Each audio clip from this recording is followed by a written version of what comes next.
Welcome back, everyone, to 40k Rants with Ludus Infinium. And I've got an interesting idea that I'm not going to lie, I just came up with kind of off the cuff.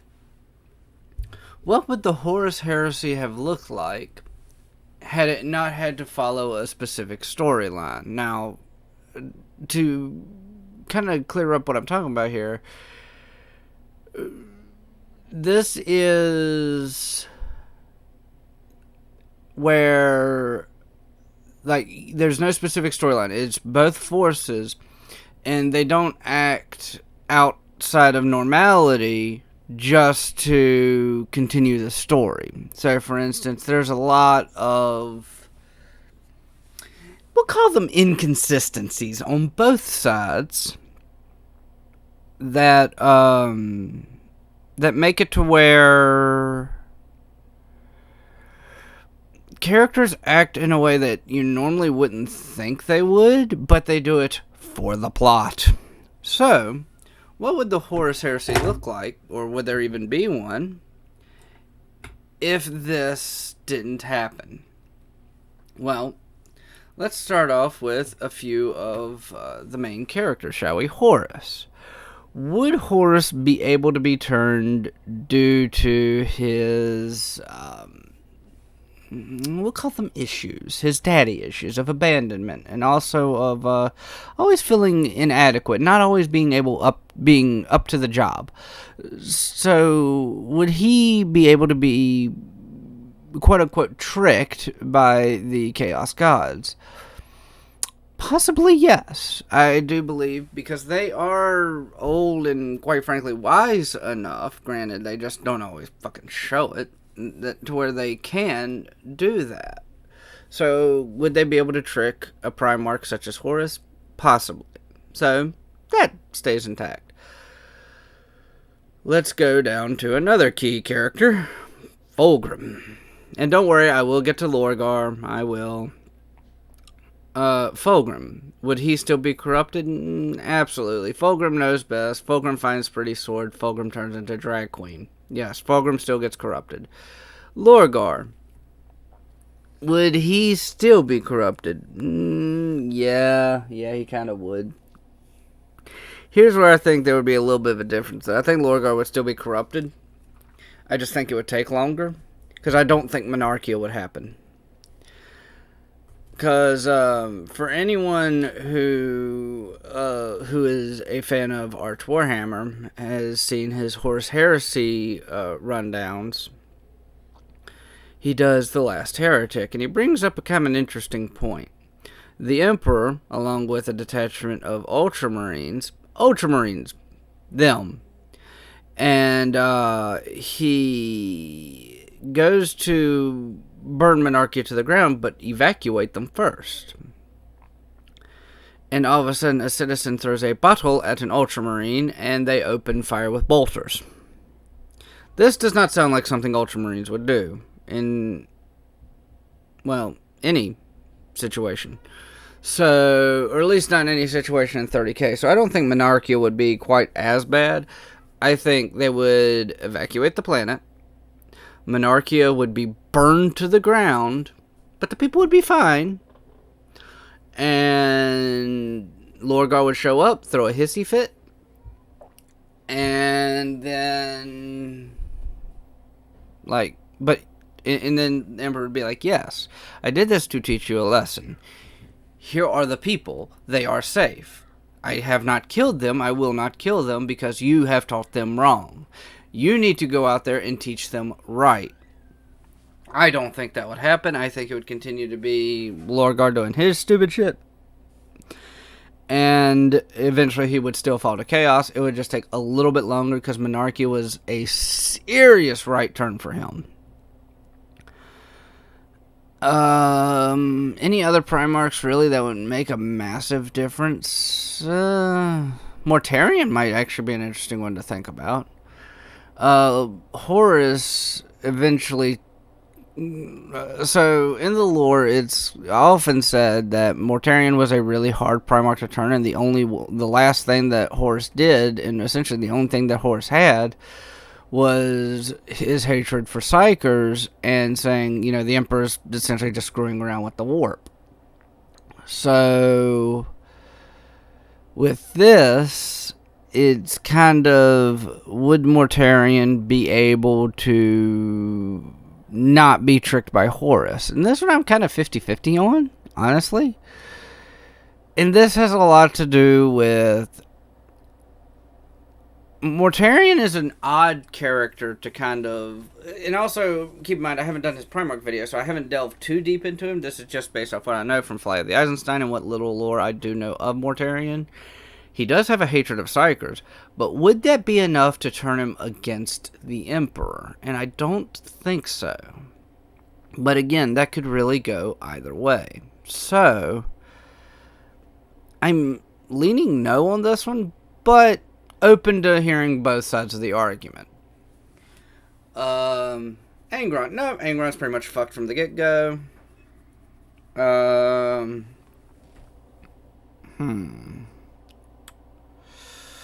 The Lion. Oh, the Lion. How I love making fun of the Lion. If the Lion didn't act like a massive total retard, and when his closest confidant admits to almost assassinating him, just takes care of the problem right and there, probably would have had not as shitty of a time as he did, you know, getting knocked unconscious and put essentially for all eternity on the rock. Had he killed Luther, when Luther admitted to, I almost let you die, then I think there would have been a lot of problems for the Dark Angels that would have been avoided. And this is something that potentially the Lion would still be around in 40k. Potentially. A cool scene that I rather enjoy that I don't think will change at all. I just want to talk about it because I think it's fucking awesome. White Scars.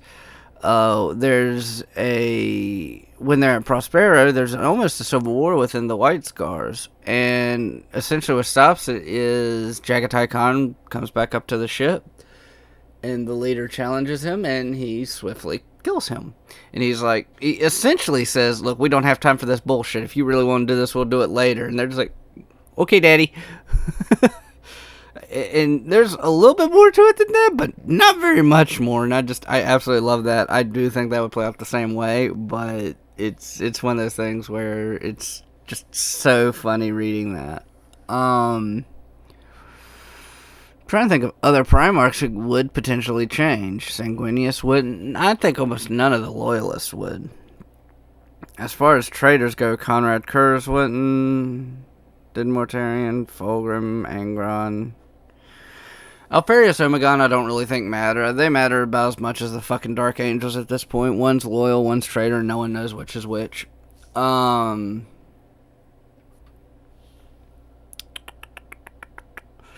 Wordbearers would still essentially be screwed.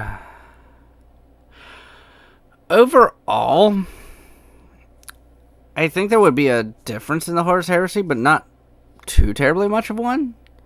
I do think that it would take a little bit longer to wind up, but I think it would still happen. And when it comes to the lineup of the forces, I think there would be slight differences on both sides. For instance, the Dark Angels wouldn't have like a full-on fucking half and half split because of Luther and the Fallen, because Luther would be dead. That being said, also, there's also the case of Mortarian and the Death Guard. The split between Mortarian and Typhus, you know, would there be a split down the middle there? You know, where Mortarian stays loyal, but Typhus takes the corrupt Death Guard warriors and joins Horus, you know. Would that be a thing? So, in that case, I would say, briefly, because this is a rant, this is not something I have researched at all, I do think there would actually be a little bit more of an advantage for the Loyalists. I do think they would win. I think the lineup would be, what Death Guard troops there are would be led by Typhus and not by Mortarian. I believe Mortarian would stay loyal. I mean, I'm literally at like a 48% chance of him staying, 52% chance loyal, 48% chance corrupted. But I do give the edge to him being loyal because I find it really hard for him to be tricked that way. But it is Horus. So it's one of those things where I'm just leaning to the point where it won't be corrupted, but not by much. So under that assumption, there would be another Primarch with the Loyalists. And I do think they would have a slightly better advantage. Now, the question is, how would the Siege of Terra look? Do I think Sanguinius would still die? I don't really know, honestly. Because here's my thing about Sanguinius dying. Would he rush off on his own because he would believe that he could stop Horus at that point? After everything he's heard, Sanguinius was not stupid. If he acted sensibly, or what I would call sensibly, and he waited for the entire force, because I don't remember if he went up with the Emperor and Rogaldorn, or if he went up by himself and just got to Horus first. But another thing is Horus dropping his shields. He did that as an act of desperation. If he didn't do that and just essentially let it go out for a grind fest, with already one, potentially two demon Primarchs in the form of Angron. Actually, no, three demon Primarchs. Angron, and I believe Fulgrim was a demon Primarch at that point as well. And not Mortarian, Magnus. So with them, plus a champion of chaos in the form of Typhus, he would be able to batter the ever-living hell out of them and just grind them down, but would he be able to win? I don't think so. I think it would still essentially have the same outcome with a Pyrrhic Loyalist victory. But I also think that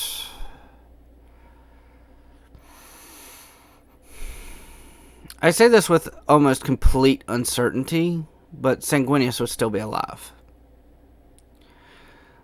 If they could force the conflict to where Horus has to come down to meet them, Sanguinius would still be alive. If they don't take the bait, which the Emperor's not stupid, Sanguinius isn't stupid, and Dorn isn't stupid. So, if they don't take the bait, then yeah, I can see Sanguinius still being alive. But this has actually been a little bit longer of a ranty video than what I normally do. I try and keep them about 8 to 10 minutes. This one's gone away up to 13. Woo! Yeah, I hope you all enjoyed, and if you have any thoughts on it, let me know down in the comments section. But I hope you all have a very wonderful day.